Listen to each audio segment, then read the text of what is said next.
ಆಗ ನಿಖಿಲ್ ಕುಮಾರಸ್ವಾಮಿ ಒಂದು ಮಾತು ಹೇಳಿದ್ರು, ಈಗಾಗಲೇ ನಾನು ಮಂಡ್ಯದಲ್ಲಿ ಒಂದು ಬಾರಿ ಚುನಾವಣೆ ನಿಂತಿದ್ದೇನೆ, ಮತ್ತೆ ವಿಧಾನಸಭೆಗೆ ರಾಮನಗರದಿಂದ ನಿಂತಿದ್ದೇನೆ, ಮತ್ತೆ ನಾನು ಮಂಡ್ಯ ಬರತಕ್ಕಂಥದ್ದು ಸೂಕ್ತ ಅಲ್ಲ, ನಾನು ಈ ಜಿಲ್ಲೆಯಲ್ಲೇ ಮುಂದಿನ ದಿನಗಳು ಹೋರಾಟ ಮಾಡಬೇಕು ಅಂತ ಇದ್ದೇನೆ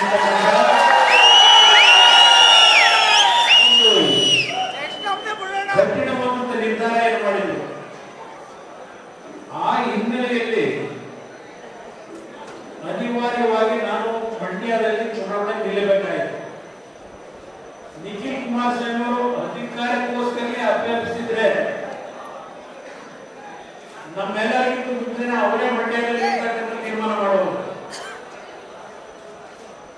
ನಿಖಿಲ್ ಕುಮಾರಸ್ವಾಮಿ ಅವರಿಗೆ ಅವತ್ತಿದ್ದಂಥದ್ದು ಈ ರಾಜ್ಯದಲ್ಲಿ ಪಕ್ಷವನ್ನು ಕಟ್ಟಬೇಕು ಅಂತಕ್ಕಂಥದ್ದು ಒಂದು ಭಾಗ, ನಾನು ಪ್ರತಿಯೊಂದು ಚುನಾವಣೆಯಲ್ಲಿ ಒಂದೊಂದು ಕ್ಷೇತ್ರಕ್ಕೆ ಹೋಗುವುದು ಸೂಕ್ತ ಅಲ್ಲ, ಅದು ಸಂದೇಶಗಳು ಬೇರೆ ಹೋಗಬಾರದು ಅಂತಕ್ಕಂಥ ಒಂದು ಕಠಿಣವಾದ ನಿರ್ಧಾರ ಮಾಡಿದ್ದಾರೆ. ಬಹುಶಃ ನಿಖಿಲ್ ಕುಮಾರಸ್ವಾಮಿ ಅವರು ಸಾರಾಮೇಶ್ವರ ಹೇಳಿದಂತ ರೀತಿಯಲ್ಲಿ ಮಂಡ್ಯ ಲೋಕಸಭೆಗೆ ನಿಂತಿದ್ರೆ ಅಲ್ಲಿಯ ಜನತೆ ತೀರ್ಮಾನ ಮಾಡಿದ್ರು ನಿಖಿಲ್ ಕುಮಾರಸ್ವಾಮಿ ಗೆಲ್ಲಿಸಬೇಕು ಅಂತ. ಆದ್ರೆ ಇವೆಲ್ಲ ದೇವರ ಇಚ್ಛೆ. ಒಂದು ಮಾತು ಹೇಳ್ತೀನಿ, ನಾನು ಒಂದು ಚಟ್ಪಟ್ಟಲ್ಲ, ಇದು ಒಂದು ರೀತಿಯ ದೇವರ ಸಭೆ. ನನಗೆ ಇವತ್ತೇನಾದ್ರೂ ದೇವೇಗೌಡರ ಕುಟುಂಬ ದೇವೇಗೌಡರ ರಾಜಕಾರಣಕ್ಕೆ ಬಂದು 1962, ಇವತ್ತು 2024 ದೇವೇಗೌಡರ ರಾಜಕಾರಣ ಇವತ್ತೇನಾದರೂ ಇನ್ನೂ ಉಳಿದಿದ್ರೆ ಒಂದು ಕಡೆ ಅವರನ್ನ ಬೆಳೆಸಿರ್ತಕ್ಕಂಥ ಅವರ ಅಭಿಮಾನಿಗಳು, ಅವರ ಒಂದು ಸಮೂಹ ಒಂದು ಭಾಗ, ಎಲ್ಲಕ್ಕಿಂತ ಹೆಚ್ಚಾಗಿ ಈ ಕುಟುಂಬಕ್ಕೆ ರಕ್ಷಣೆ ಅಂತಕ್ಕಂಥದ್ದು ಬಂದಿದ್ರೆ ಅದು ದೇವರಿಂದ ಅಂತಕ್ಕಂಥದ್ದನ್ನ ಇವತ್ತು ನಾವು ನೆನಪಿದ್ದೀವಿ.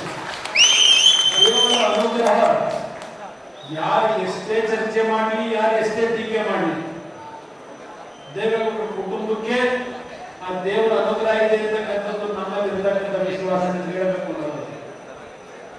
ನಾನು ಹಳೆಯ ಎಲ್ಲಾ ವಿಷಯಗಳನ್ನ ಪುನಃ ಪ್ರಸ್ತಾಪ ಮಾಡ್ಲಿಕ್ಕೆ ಹೋಗಲ್ಲ. 2018ಕ್ಕೆ ನಾನು ಚುನಾವಣೆ ನಿಲ್ಲಬೇಕಾಯ್ತು, 2 ಕಡೆ ನಿಮಗೋಸ್ಕರ. ನಂತರ ನಾನು ಚನ್ನಪಟ್ಟಣವನ್ನು ಆಯ್ಕೆ ಮಾಡಿ ರಾಮನಗರವನ್ನು ಬಿಟ್ಟುಕೊಡ್ತೀನಿ. ಪಾಪ ಅವ್ರು ಹೇಳ್ತಾರೆ ಟೂರಿನ್ ಟಾಕೀಸ್ ಅಂತ ಹೇಳಿ. ಇವತ್ತು ಕರ್ನಾಟಕ ರಾಜ್ಯದಲ್ಲಿ ಯಾವುದಾದ್ರೂ ಒಂದು ಕುಟುಂಬದಲ್ಲಿ ಒಂದು ಕ್ಷೇತ್ರವನ್ನು ಬಿಟ್ಟು ಇನ್ನೊಂದು ಕ್ಷೇತ್ರಕ್ಕೆ ಹೋಗಿ ಚುನಾವಣೆಯಲ್ಲಿ ನಿಂತು ಬರ್ತಕ್ಕಂಥ ಶಕ್ತಿಯನ್ನು ಹೊಂದಿದ್ರೆ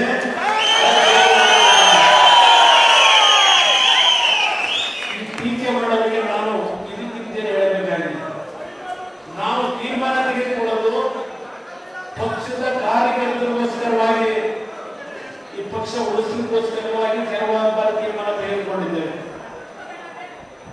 ಈ ಚುನಾವಣೆಯಲ್ಲಿ ನಿಖಿಲ್ ಕುಮಾರಸ್ವಾಮಿ ಅವರು ನಿಲ್ಲಬೇಕು ಅಂತ ಇದ್ದವರಲ್ಲ, ನಾವೆಲ್ಲರೂ ಅವರನ್ನೇ ನಿಲ್ಲಿಸಬೇಕು ನಮ್ಮ ಮನಸ್ಸಿನಲ್ಲಿ, ಕುಟುಂಬದಲ್ಲಿ ನಾವು ತೀರ್ಮಾನ ಮಾಡಿದ್ರೆ, ನಾನು ಲೋಕಸಭೆಗೆ ಮಂಡ್ಯದಲ್ಲಿ ಅರ್ಜಿ ಹಾಕುತ್ತಿದ್ದಿದ್ರೆ ಇಲ್ಲಿ ಬೇಡಿಕೆ ಸಿದ್ಧ ಮಾಡ್ತಾ ಇದ್ದೆ.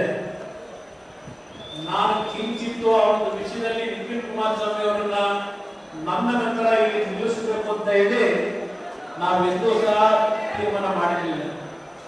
ಚುನಾವಣೆ ಆದ ನಂತರ ನಮ್ಮ ಜೈಲು ಹೇಳಿದಂತ ರೀತಿಯಲ್ಲಿ ಸುಮಾರು 4-5 ತಿಂಗಳ ಕಾಲ ಕಾಂಗ್ರೆಸ್ನವರು ಯಾವ ರೀತಿ ನಡೆದುಕೊಂಡು ಸರ್ಕಾರದ ಅಧಿಕಾರವನ್ನು ದುರುಪಯೋಗಪಡಿಸಿಕೊಳ್ಳೋದ್ರ ಮುಖಾಂತರ ಈಗ ಕಾಂಗ್ರೆಸ್ನ ಅಭ್ಯರ್ಥಿ ಏನಿದ್ದಾರೆ ಅವರು ಏನೇನು ನಾಟಕ ಆಡಿದ್ದಾರೆ, ಇದೆಲ್ಲದಕ್ಕೂ ಉತ್ತರ ಮುಂದಿನ ಸಾರ್ವತ್ರಿಕ ಚುನಾವಣೆಯಲ್ಲಿ ನನ್ನ ನಾಡಿನ ಜನತೆ, ನನ್ನ ಕಾರ್ಯಕರ್ತರು ನಾನು ಅವರು ಯಾರ ಬಗ್ಗೆ ಚರ್ಚೆ ಮಾಡೋದಿಲ್ಲ. ಪಾಪ ಒಂದು ಕಡೆ ಹೇಳ್ತಾರೆ ದೇವೇಗೌಡರು ರಾಜಕೀಯ ಬಿಟ್ಟು ಮನೆಯಲ್ಲಿ. ನಿನ್ನೆ ರಾಜ್ಯದ ಮುಖ್ಯಮಂತ್ರಿಗಳು ಗೌರವಾನ್ವಿತ ಪ್ರಧಾನಮಂತ್ರಿಗಳನ್ನ ಭೇಟಿ ಮಾಡಿ ಬಂದಿರಲ್ಲ, ಬಂದ ಮೇಲೆ ಹೊರಗಡೆ ಮಾಧ್ಯಮದ ಮುಂದೆ ಹೇಳಿದ್ದಾರೆ, ಬಂಡಿರ ಮಕ್ಕಳು ಹೋಗ್ತಾರೆ ದೇವೇಗೌಡರು ಕುಮಾರಸ್ವಾಮಿ ಬಾಯಿ ಮುಚ್ಕೊಂಡಿದ್ದಾರೆ, ಬಾಯಿ ತೆಗಿತಿಲ್ಲ, ಅವರಿಗೂ ರಾಜೀನಾಮೆ ಕೊಟ್ಟು ಮನೆ ಹೋಗಬೇಕು ಅಂತ ನೆನ್ನೆನೂ ಹೇಳ್ತಾರೆ. ಅಂದ್ರೆ ಕಾಂಗ್ರೆಸ್ ನಾಯಕರಿಗೆ ಇನ್ನೂ ಸಹ ದೇವೇಗೌಡರು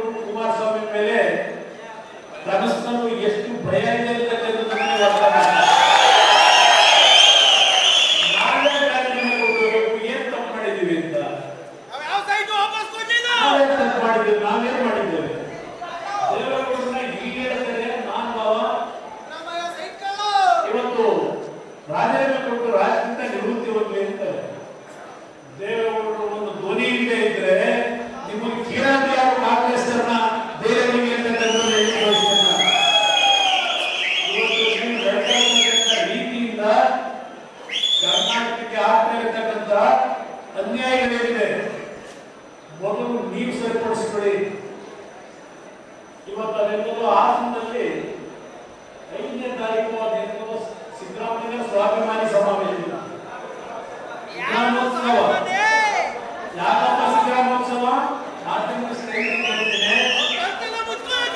ಎಂದೋ ಈಗ ಧ್ವನಿ ಇರ್ತಕ್ಕಂಥ ಪರವಾಗಿ ಈಗ ಇದು ರೈಟ್ ನ್ಯೂಸ್.